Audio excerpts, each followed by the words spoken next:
Welcome to the Quotive Corner. Today is episode 50, and I wanted to mark it with something that feels worthy of the milestone. Not a feel-good quote, not something comfortable, something true, something that honors the reality that life is hard and that the hardness is not without purpose.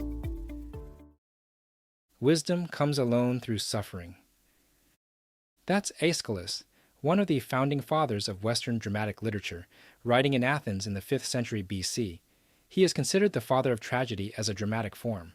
This line comes from the Hymn of Zeus in Agamemnon, the first play of his Oresteia trilogy, performed in 458 BC.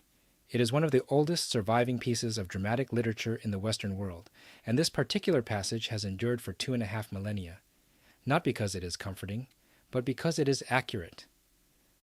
The fuller passage, in Robert Fagles' translation, reads, "Zeus has led us on to know, the helmsman lays it down as law that we must suffer into truth.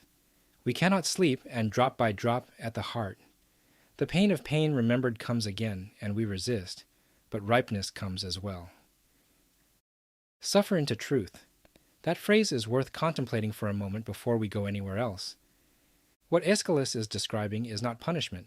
He is describing a process, a law, his word, built into the structure of human experience.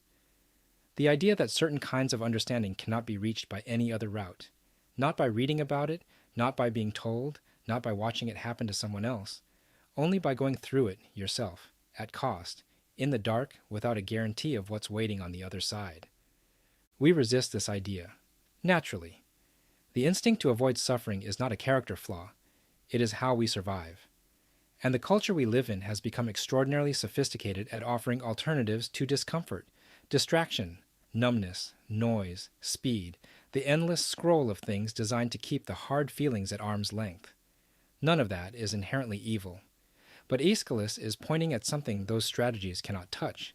There are things you only come to know by living through their opposite. You do not understand patience the same way until you have been forced to wait for something that mattered. You do not understand compassion the same way until your own pain has made you tender towards someone else's. You do not understand resilience until you have had something taken from you and discovered, to your own surprise, that you were still standing.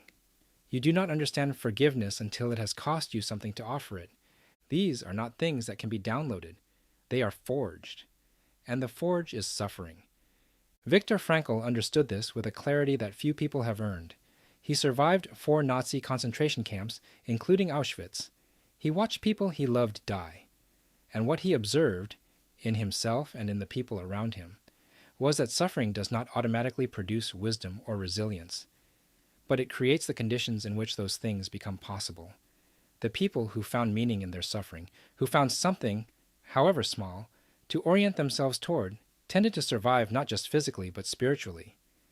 The people who could not find meaning tended to collapse. The suffering was the same. The relationship to it was different. That distinction is important. Aeschylus is not saying that suffering automatically makes you wise. He is saying wisdom comes through it, meaning it is the passage, not the destination. You have to do something with what the suffering reveals. You have to be willing to receive the truth it is trying to deliver, even when that truth is uncomfortable, even when it requires you to revise something you believed about yourself or the world. And here is where I want to speak directly to anyone listening who is in the middle of something hard right now, not on the other side of it, not looking back with the comfortable perspective of elapsed time. Right in the middle of it, where it still hurts and the outcome is still uncertain, and nothing feels like it's producing wisdom, it just feels like it's producing pain. Aeschylus is not asking you to be grateful for it. He is not asking you to perform resilience or manufacture a silver lining that isn't visible yet. He is asking you to trust the process, even when, especially when, you cannot see the product. The ripeness he writes about does not arrive on schedule. It arrives when the work is done. And the work, sometimes, is simply enduring. Robert F. Kennedy quoted this passage on April 4th, 1968. The night he stood before a crowd in Indianapolis and told them that Martin Luther King Jr. had just been assassinated. The crowd didn't know yet. He was the one who had to tell them. And in that moment, standing in front of people whose grief was just beginning, he reached for Aeschylus. He said, Even in our sleep, pain which cannot forget falls drop by drop upon the heart, until in our own despair, against our will, comes wisdom through the awful grace of God. He spoke those words to people in shock, and they landed. Because they were true. Because they had been true for 2,500 years before that night, and they are true still. There is something profoundly humanizing in the phrase, awful grace. Grace that is awful, not in the modern sense of terrible, but in the original sense, awe-inspiring, immense, beyond what we asked for or expected. The kind of grace that does not arrive gently, but arrives necessarily. The kind that reshapes you whether you consented to be reshaped or not. That is what suffering, at its most instructive, does. It reshapes. It removes certainties you didn't know you were clinging to. It reveals what you actually believe, as distinct from what you thought you believed when things were comfortable. It strips away the performance of strength and shows you where the actual load-bearing walls are. And what tends to be left, when the stripping is done, what Aeschylus calls wisdom, is not a list of lessons. It's a quality, a particular way of being in the world that people who have not suffered in the same way cannot quite replicate, a depth of patience, a capacity for genuine empathy, not theoretical empathy, the kind you extend because you know you are supposed to, but real empathy, the kind that comes from having been in the dark yourself and knowing what it actually feels like in there. A quieter relationship with certainty, a harder one, but more durable sense of what actually matters. We talked early in this show about the examined life, the idea that experience only becomes wisdom when you're willing to look at it honestly. Aeschylus agrees. The suffering is the raw material, the examination is the craft.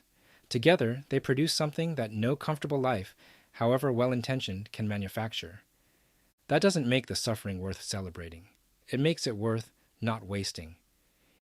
If you are in it right now, if this is reaching you at a moment when the drop-by-drop weight of something hard is accumulating against your heart, I want you to hear this.